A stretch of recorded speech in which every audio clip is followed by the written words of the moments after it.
After my cancer diagnosis, my partner took my dog, my laptop, and moved in with his coworker. Told everyone I was milking it for pity until I used his tablet, found everything, and walked into his company's ethics board meeting saying, "Let's begin." The ethics room smelled like cheap coffee and new carpet. I'd been awake all night lining up screenshots on my phone, loading message threads into a cloud folder, and practicing the sentence that mattered. "I have receipts." When I finally stood and clicked my laptop, every head in that windowless conference room turned toward me. HR, two board members in navy suits, and him, the man who'd left a note saying, "I'll visit when I can." Sitting like this was a normal Tuesday. He looked tired in the way someone looks when they know they can still tidy up the real mess later. I didn't start with my illness. I started with the lie. "You resigned on our anniversary," I said, and let the silence do the rest. "Then you packed our dog into your car, left my laptop, and moved in with your coworker 3 days after I told you I had cancer." I watched his face go slack. He tried to smile, small and rehearsed, like he was trying to defuse a bomb by humming. "How did we get here? Rewind a week. My name is Claire. I live in Austin. I've worked at a nonprofit for 6 years. I met Mark at a volunteer fundraiser. He was handsome, prickly, and had a laugh that made everyone at a table suddenly like him. He moved in 6 months later. We got a dog, a beat-up golden retriever named Waffles, and a bookshelf full of books we never read. We were ordinary in the way that makes you invisible to strangers and invincible to yourself. 3 weeks ago, I was at a routine checkup that turned into a biopsy, and then 2 days later a text message that said, "Claire, it's cancer." I told him in the bathroom because I couldn't bring myself to say it in the living room where Waffles was sleeping. He touched my back like we were doing the slow part of a movie, quiet, steady. He said things people are supposed to say. "We'll get through this. You're not alone." The hollow ones that sound true until you need them to be true. 3 days after the oncologist's phone call, his car was gone. My laptop was gone. My dog was gone. He left a note on the kitchen counter in uneven handwriting. "I'll visit when I can. Don't do anything dramatic." He texted friends that I was being emotionally manipulative and using my illness as a crutch. He told my sister I'd been unstable for months. He packed his things into a duffel and vanished into somebody else's apartment, Sarah's, a woman from work he laughed with over takeout and midnight emails. I didn't call the police. I sat on the kitchen floor and folded every sweater he'd left behind until my hands cramped. When I finally noticed his tablet in the corner, screen cracked, stuck on a forgotten crossword, I picked it up not because I planned anything, but because I needed proof for the people who'd already decided I was dramatic. The tablet unlocked with our shared fingerprint pattern. His thumbprint was still warm on the home button from whatever rushed exit he'd made. I opened the photos, then the cloud apps. Out of habit and fury, I clicked the synced accounts. I found messages, not the ones where people reassure you or say they care. I found spreadsheets with client lists he shouldn't have had access to. I found calendar invites stacked with late-night meetings at places he never mentioned. And then I found a folder labeled Backup Sarah, and the files inside looked like an exit plan, text threads, emails arranging sublets, and an expense sheet for a move. My hands shook so hard I almost dropped the tablet. So I scheduled a meeting with his company's ethics board. I told them I would present evidence of misconduct and of a pattern of lies. I said I would show how he'd used our shared life as camouflage while he arranged an escape. I didn't say what I would show next. I hit play on the first file. The room dimmed as the projector hummed and the first image filled the screen. It wasn't just a text thread. It was a scanned letter. An HR complaint he had filed against me 2 months earlier, accusing me of stalking and harassment, dated 3 days before he moved out. The date was printed in the corner like a punch that landed in my stomach. I looked at him. He looked at the board. Nobody moved.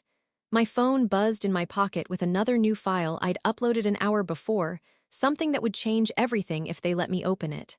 My throat went dry. I thought about Waffles. I thought about the oncologist's words about timelines and treatments that need people who believe in them. "I have more," I said. The ethics board member leaned forward. Mark's face went white as the projector warmed up again. The note on my kitchen counter flashed in my memory, the small cruelty of the handwriting. "Don't do anything dramatic." I clicked the next file. The video started grainy and dim, recorded from the corner of our living room. I remembered that old camera. We'd bought it when Waffles was a puppy, trying to keep him from chewing shoes when we were gone. I'd forgotten it even existed. But the voice on the video wasn't mine. It was Mark's. He was pacing the living room, phone pressed to his ear, his tone low but sharp. "She's not taking the bait yet," he said. "Yeah, I told her I'd handle it. I just need her to melt down first." He paused, listening. Then he laughed, the same soft laugh he used when he lied about little things, like saying he'd already paid the internet bill. "She'll spiral," he said. "She always does. Once she does, I can file the report. Then it's clean." The room was silent except for the whir of the projector. One of the ethics board members shifted in her chair. My pulse was roaring in my ears. I stopped the video before it got worse. I'd already seen the rest. The part where he laid out how he'd ease out of our relationship, how he'd document my supposed instability, and how he'd make sure his company didn't get dragged into any personal mess. That was the moment I realized the backstory wasn't just heartbreak. It was calculation. Mark and I had met 3 years earlier at a nonprofit gala in downtown Austin. I'd been in remission from thyroid cancer then, feeling strong again, rebuilding my life. He was charming, attentive, the kind of man who memorized people's drink orders and laughed with his whole chest. He said all the right things about wanting a simple life with meaning. For a while, I believed him. We moved in together after 6 months. It was fast, but everything about him felt easy. He helped my parents fix their porch steps, learned to cook my favorite recipes, even started volunteering with me on weekends. My friends called him too good to be true. I thought they were just jealous. I didn't see the cracks at first. I missed the way he'd talk over me in group conversations, or the way he'd get oddly cold whenever I got praised at work. He'd joke that I loved being the victim whenever I got sick or overwhelmed. Sometimes he'd whisper, "You like being pitied, don't you?" when we fought. It always came off half playful until it didn't. By year 2, things got darker. I was working late nights at the nonprofit, exhausted, while he'd stay out with friends from work. Once, I came home to find my laptop open to my email, my drafts folder marked as read. He said he'd just been checking something. I let it go. When I told him about the lump I'd found near my collarbone, he sighed instead of asking questions. "You can't let this define you again," he said. I remember that sentence exactly because I didn't know what he meant by again. The diagnosis came fast after that, lymphoma. Treatable but serious. My world narrowed into blood tests, scans, appointments. Mark grew quieter, distracted. He spent more time texting work people. He started saying things like, "I can't deal with this heaviness right now, and you're not even trying to be positive." 3 nights before he left, we had dinner together. He barely spoke. I told him I was scared of dying. He looked up from his plate and said, "You don't get to make me feel guilty for that." That night, he slept on the couch, and then he was gone. I didn't tell anyone the details at first. My sister brought groceries. My best friend sent me playlists. But when I went online, I started seeing things, comments from his coworkers' accounts, posts hinting that I'd been unstable or obsessive. It felt like watching someone rewrite my life in real time. So when I found that tablet, I wasn't even thinking about revenge. I was just trying to survive the gaslighting. I clicked through his files out of self-defense, and then I saw the messages, texts between him and Sarah, notes about phase 2 and transition paperwork, emails where he called me a professional victim, screenshots of my own texts to him sent to his manager with captions like, "More manipulation attempts." But the strangest thing, one of the emails wasn't about me at all. It was about company finances. It mentioned a quiet transfer and a client fund hold. I didn't understand it then, but I'd soon realize that what he'd done to me was only half of his mess. Because Mark wasn't just running from a relationship. He was hiding something much bigger, and I had the digital key to all of it sitting in my trembling hands. The night before the meeting, I uploaded everything, texts, voice memos, spreadsheets, to a folder named Proof. But what I found next on that tablet made everything even darker. Because buried in one of his deleted folders was a photo of Sarah. And in the reflection of the mirror behind her, I could see Mark, holding something that looked like a company security badge with a name that wasn't his. That's when I realized he wasn't just cruel, he was stealing something. And I'd just become the only person who could expose him. I barely slept the night before the meeting. Every time I closed my eyes, I saw that mirror reflection, Mark holding a company badge with a different name on it. I kept zooming in on the photo until my eyes burned, trying to make out the letters. It looked like Graham D. Something about that made my stomach twist. By morning, I had convinced myself I was imagining it all. I told myself maybe it was a joke, or a prop, or some inside office thing. But when I got to my laptop and started digging through the rest of the tablet's backup files, I found more. There were scans of pay stubs under the name Graham D. There were PDFs labeled Invoice Template Confidential, and a folder titled Consulting Revenue. Inside were fake billing statements, client logos from Mark's company, but wired to a separate bank account. It hit me then, Mark wasn't just cheating or lying. He was committing fraud, using the company's client base to run his own side hustle under a fake identity. And all the while, he'd been building a story to discredit me, making me look unstable, so no one would believe me when I found out. That was his endgame. The morning after his disappearance, my house felt like someone had turned the volume off on the whole world. I tried calling his number, straight to voicemail. His desk drawers were empty. The framed photo of us at Zilker Park was gone. Even the mug he kept by the sink had vanished. Only Waffles' toys were left. My parents drove down from Dallas when they found out he'd taken the dog. I remember sitting on my porch, staring at the space where his car had been parked, while my mom whispered to my dad that I needed to let go.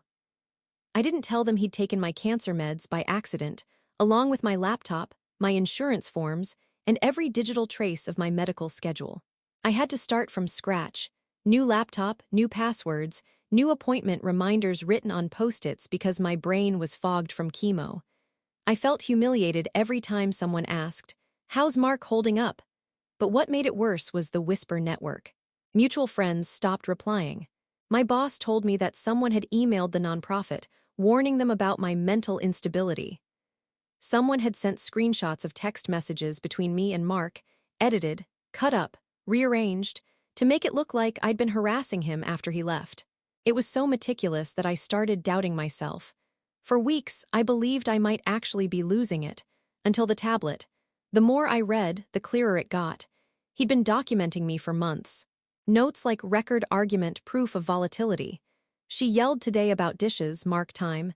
If needed, send to HR. He'd written about me like I was a case file. But the most disturbing entry was dated 3 days before he left. Cloud account fully synced. Transferring main work folder to alt drive tonight. Sarah secured. We'll let her think she's helping. Claire's diagnosis gives me window. Moving assets next week. I read that line over and over until it didn't feel real anymore. Claire's diagnosis gives me window. He saw my cancer as a window. That was when I stopped crying. Something in me just shut off. I started organizing. I created a timeline, cross-referenced file names with email dates, matched client invoices with bank account details. It felt like chemo for my sanity, killing off the infection of confusion he'd left behind.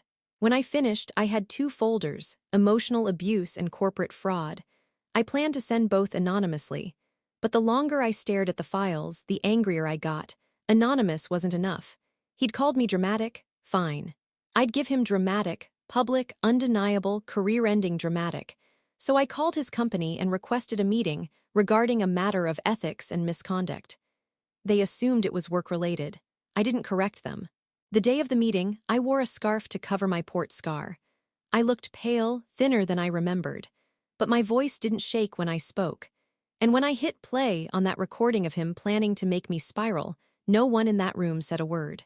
He did, though. He said, "Claire, please, you're sick, you're confused." And for the first time in my life, I didn't doubt myself, because I hadn't even shown them the worst file yet. The one labeled insurance claims, Sarah DocX. I hadn't told anyone that I'd opened it accidentally, thinking it was about his job. But it wasn't. It was about me. It was a document where he drafted an email to my insurance company, pretending to be my husband, requesting to be added as an emergency contact and a policy beneficiary. He'd filled in the field for relationship to patient with the word spouse. We were never married. And the last line said, "If anything happens to her during treatment, please ensure communication comes through me directly." That was the first moment I truly believed Mark might have wanted me gone. And as I sat across from him in that ethics board meeting, I knew I hadn't even started my revenge yet.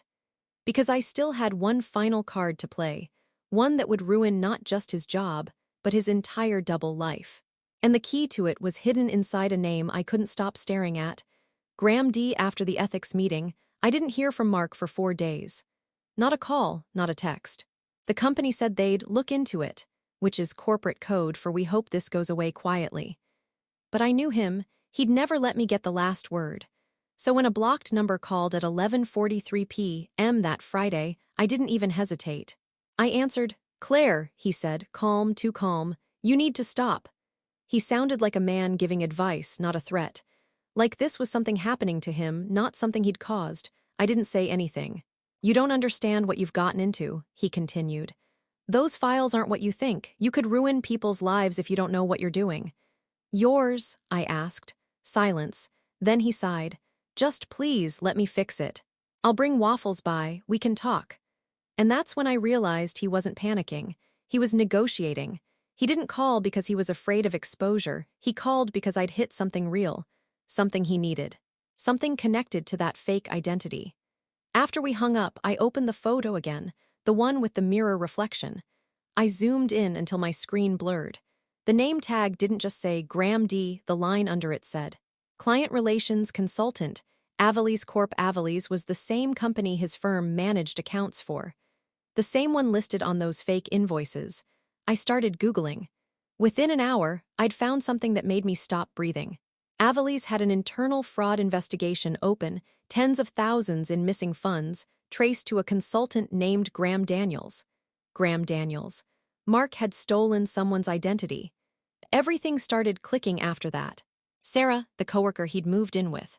She wasn't just a random woman. She was listed as an assistant project manager on the same accounts. The late-night meetings, the phase 2, the constant secrecy, it was all connected. He wasn't cheating on me because he fell in love with her. He was using her. When I scrolled through their messages again, I saw it in plain sight. She'd been helping him falsify documents, probably thinking she was just handling client work. He'd written things like, "Don't CC anyone on this. It's part of the Avalese restructure. If compliance asks, tell them Graham is our outside contractor. I'll clean it up once Claire's settled. She's unpredictable right now." That line hit like a gut punch. He'd planned to use my illness as a smokescreen, something to distract people while he transferred stolen money through fake accounts. He wasn't scared of me exposing him. He was scared of losing his cover story. I sent copies of everything to a new encrypted drive, made 2 backups, and printed the entire chain of evidence. Then I made an appointment with the lead investigator listed on the Avalese press release. When I showed up, he looked skeptical at first, pale woman in a headscarf, folder full of printouts, shaking hands. But when I laid out the documents, the man's expression changed. "You're saying your partner used a false identity to bill our company under your illness?" he asked slowly. I nodded. He leaned back, exhaled, and said, "You have no idea how long we've been trying to trace this." That was when it all unraveled. Turns out, Mark had set up an entire shell company under Graham Daniels Consulting. He'd been funneling client payments through that fake account for almost a year, long before I got sick. But my diagnosis gave him cover. Cancelled plans, missed calls, changes in billing that he had to handle while taking care of his sick partner. He had used my cancer as an alibi. The investigator asked me to leave the evidence with them. They'd contact me soon. But on the drive home, I couldn't shake the feeling that Mark knew I'd found something he couldn't clean up. When I got back to my apartment, I noticed it right away. The front door lock felt loose. My stomach dropped. I stepped inside slowly, heart pounding. Everything looked normal until I reached the living room. The tablet was gone. He'd been there. There was a new note on the kitchen counter, written in the same small, taunting handwriting. "I told you not to do anything dramatic. You're making this worse for both of us." That's when something broke in me, not fear this time, just a sharp, steady rage.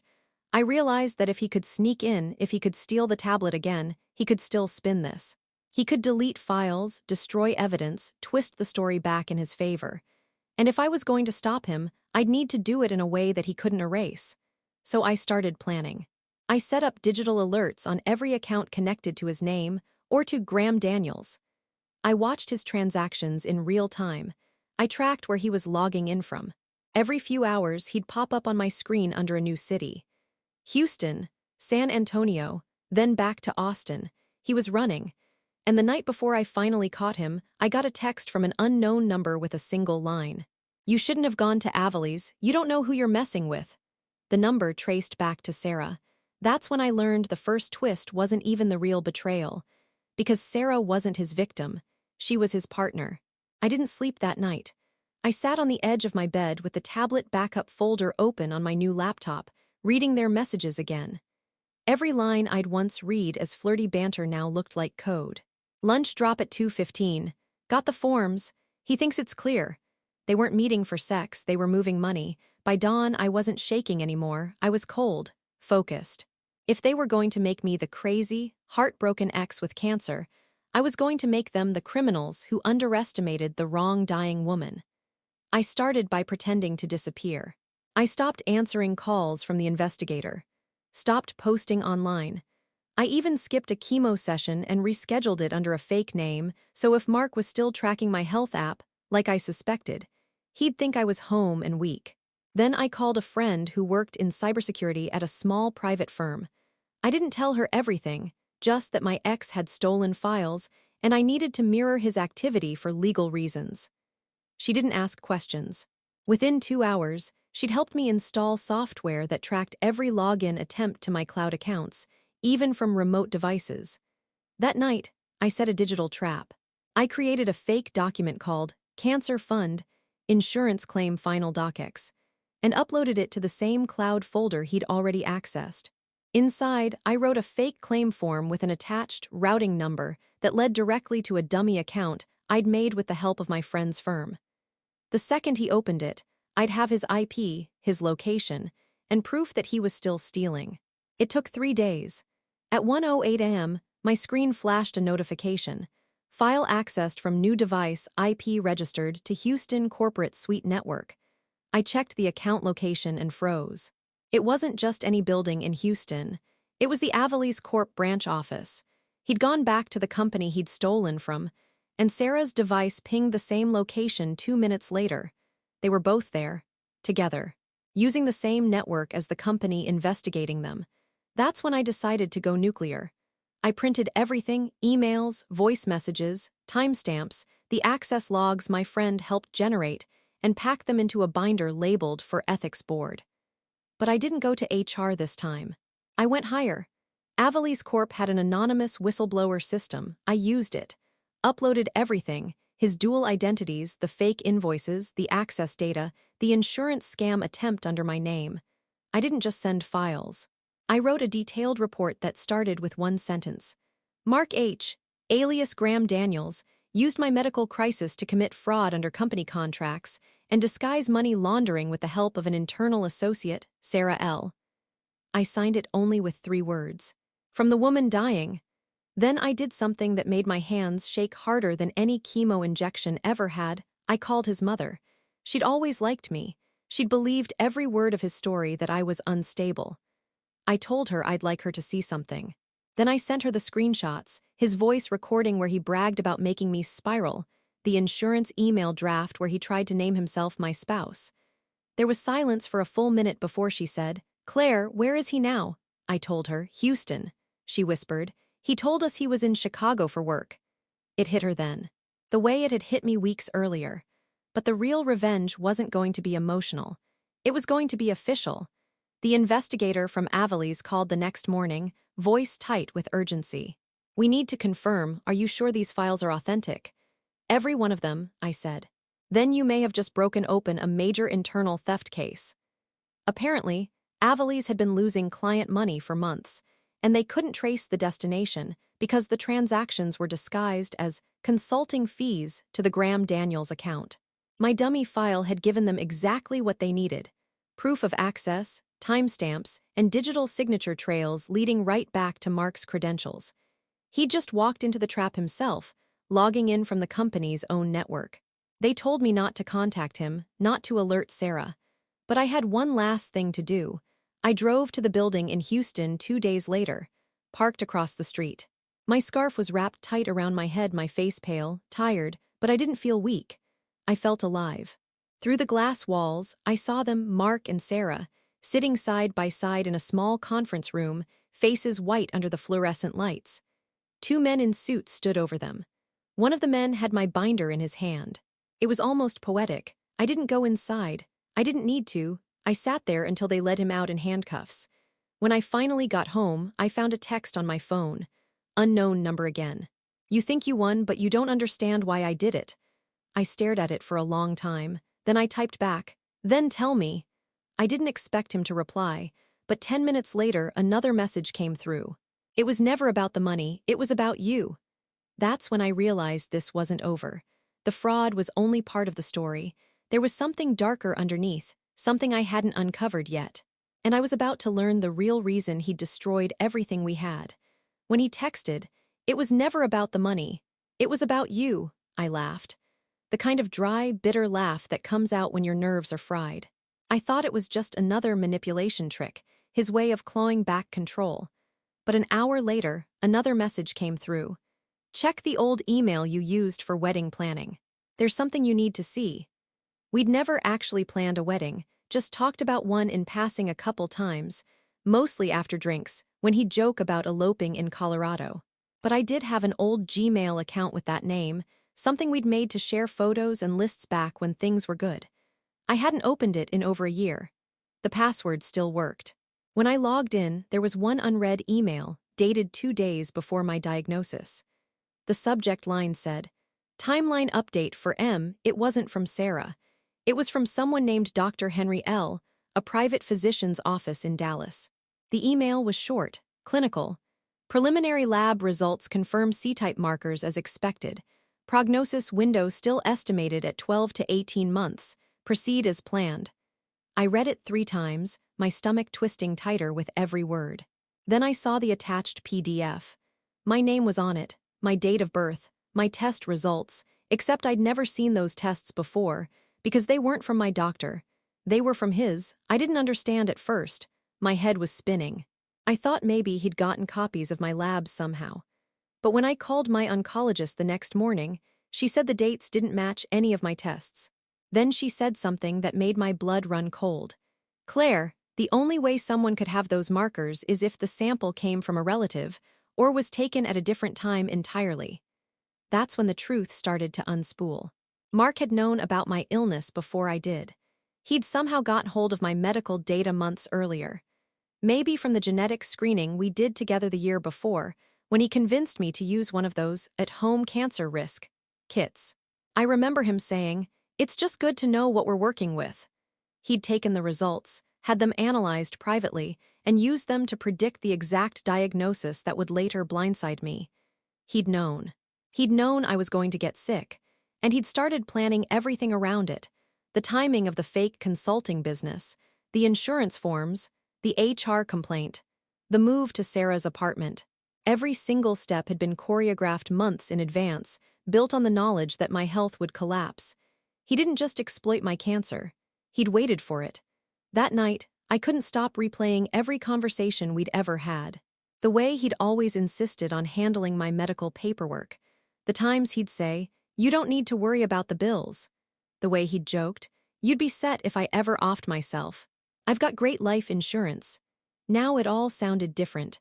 I went back through his tablet backup, scrolling for any trace of that doctor's email. I found it buried in a folder marked Personal Private. Alongside it were notes. His handwriting: "Insurance window opens once condition verified. Need clean separation before announcement. Her prognosis will buy time." He'd built his entire escape plan on the timeline of my cancer. The next day, I drove to the police station. They took my statement, said they'd coordinate with the corporate investigation. But the detective's tone shifted when I showed him the email chain. He said quietly, "This isn't just fraud anymore. This could be medical identity theft and conspiracy." I didn't even have the energy to respond, because none of it made sense emotionally. Why go to all that trouble? He could have left. He could have cheated. He could have stolen money without dragging me into it. That night, I got my answer. An unknown number texted again. "You were supposed to die before I left." It took me a full minute to process it. He hadn't just used my illness as cover. He'd planned for me to die, so he could cash in my insurance, erase the evidence, and disappear clean. But my diagnosis had taken longer to confirm than he'd expected. And when he realized I'd survive longer than the window he'd counted on, he'd had to improvise, leave early, make me look unstable, and hope the lies would hold. That was the real twist. Mark hadn't just wanted freedom. He'd been waiting for my death to make it profitable. For the first time in months, I felt something like clarity. The kind that burns through fog. I wasn't just fighting for revenge anymore. I was fighting to make sure he didn't do this again to anyone, so I called the investigator at Avalie's. Told him I had more. Told him it was worse than fraud. He said, "Bring it in." And as I printed out the final folder of evidence, I realized something. I didn't have to be afraid of him anymore. Because when someone builds their whole plan on your death, and you survive anyway, you've already won half the war. But I wasn't finished yet. I was going to make sure Mark watched every single thing he'd built collapse, from the inside. I used to think there were only two kinds of liars, the cowardly ones who run, and the bold ones who lie to their faces. Mark was something uglier, methodical, clinical, a man who treated people like spreadsheets. The night I sat with his mother and showed her the recordings, she cried, but she also said something I hadn't expected. He always liked numbers more than people. At the time, it sounded like grief. Now I heard it as a confession, because buried in the tablet, under a folder called Personal, Private that I'd missed until that week, were documents that did not read like the scribblings of a man in a messy relationship. They read like a business plan, not just consulting revenue or fake invoices. There was an actual model, rows and columns, projected payouts and timelines, a spreadsheet with columns labeled target, condition, estimated payout, risk factor, next of kin. There were entries with names, some of them strangers whose profiles he'd pulled from social media and charity donors lists. Others were people I recognized from volunteer rosters and the nonprofit community.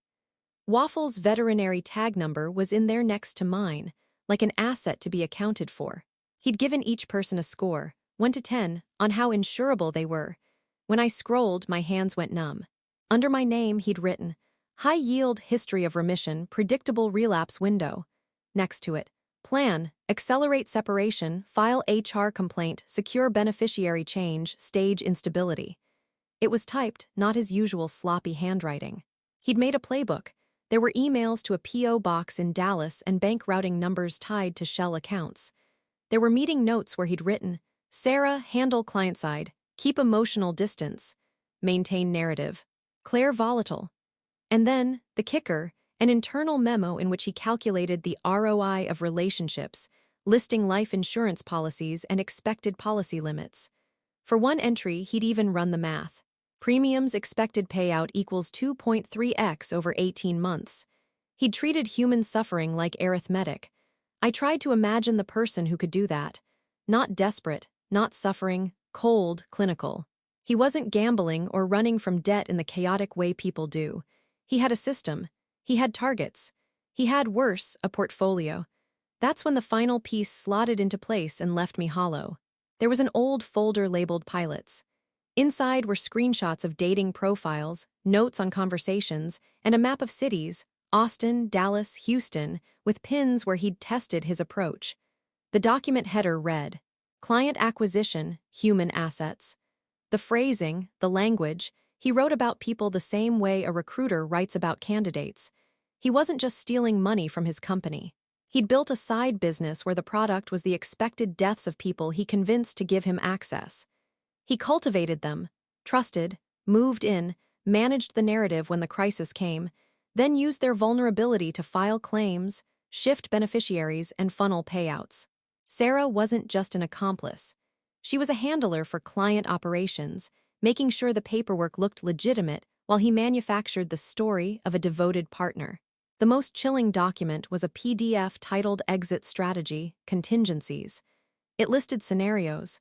If survival window, accelerate separation, fabricate instability. Use HR complaint to delegitimize claims. He had anticipated my survival. He had planned for it. He'd even scripted what he'd say to investigators if caught. There was a line that made bile rise in my throat. Public sympathy variable manage via targeted leaks to social circle. In plain terms, gaslight the circle, flip the narrative, buy time. I stayed up with those files until dawn, and when the sun finally leaked through the blinds, I thought I might vomit. It wasn't only that he wanted money. It wasn't even that he was greedy. He was predatory, surgical in his cruelty. He'd chosen me because he knew exactly how to weaponize my illness, because he liked the certainty of numbers and the clean profit of a life extinguished on his spreadsheet. When I thought of him then, I didn't think of the man who once made me laugh over cheap wine. I thought of a checklist. I thought of that spreadsheet and the ease with which he'd turned my future into a line item. And the most terrifying thing, the pilot files hinted this wasn't isolated. There were names, dates, cities, others were coming. I closed the laptop, hands numb, and for the first time felt something that wasn't rage or hurt. It was a cold, consuming dread for everyone he'd targeted, and for the fact that he'd practiced this on people who hadn't yet realized they were targets. I knew then that exposing him wasn't enough. I had to make sure he couldn't do this again to anyone. I had to dismantle the portfolio, find the other names, warn them, and strip him of the tools that let him treat human lives like business assets. That's when I decided to do something I'd never thought I could, to turn my own survival into the weapon he never accounted for. The morning after I found the portfolio, I felt like something inside me had gone still. Not dead, just focused. I wasn't crying anymore. I wasn't even angry in that messy, shaking way. I just knew what I had to do. I printed every document, every spreadsheet, every email. Then I sent anonymous copies to every name I found in those files, the people he'd listed as targets. I wrote one line in each message. Someone you know has used your health information for financial gain. Check your insurance policies. Within 24 hours, the messages spread. People started responding to the investigator at Avalie's. A nurse from Houston, a teacher from Waco, a widow from Dallas, all with eerily similar stories. All connected by Mark. He hadn't just been my partner. He'd been running a quiet fraud ring for almost 3 years. And because I had survived, his math had finally broken. The company moved fast once the whistleblower reports stacked up. Mark and Sarah were both arrested on charges of identity theft, insurance fraud, and financial exploitation. Avalie's pressed full criminal charges, and the state picked up the medical theft case. When the police searched Sarah's apartment, they found multiple phones, burner SIMs, and a box of blank insurance forms. Her laptop had templates for fake death certificates. He'd built an empire out of dying people. But the most satisfying part wasn't the arrest.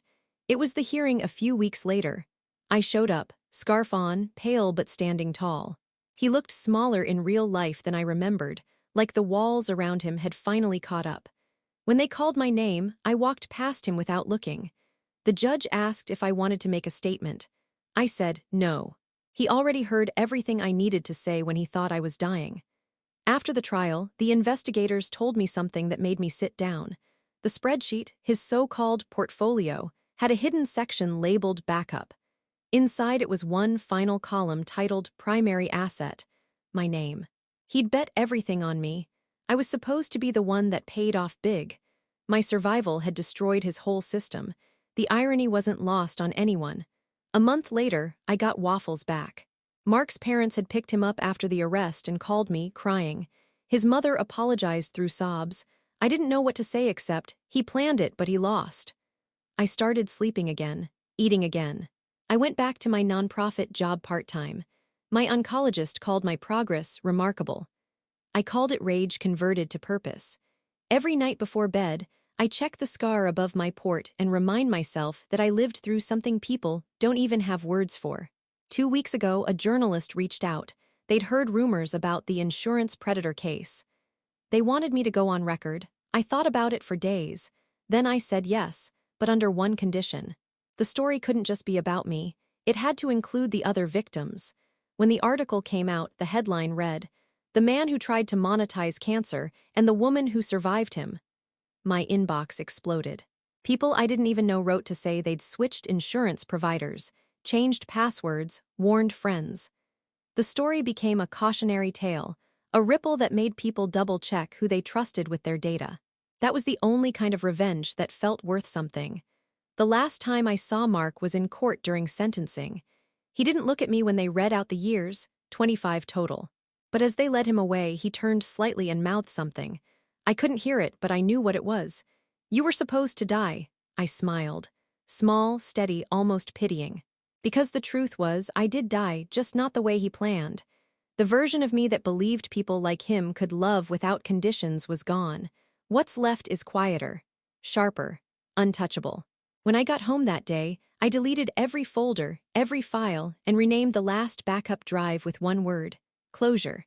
Then I took Waffles for a walk around Zilker Park, the same spot where Mark once told me I was the luckiest girl in the world. The sun was low, golden, clean. For the first time in a long time, I believed him, because I really was lucky. Lucky to have survived him long enough to watch him lose everything. Dramatic enough for you, Mark, I said out loud. Waffles barked once like an answer. And that's where I left it.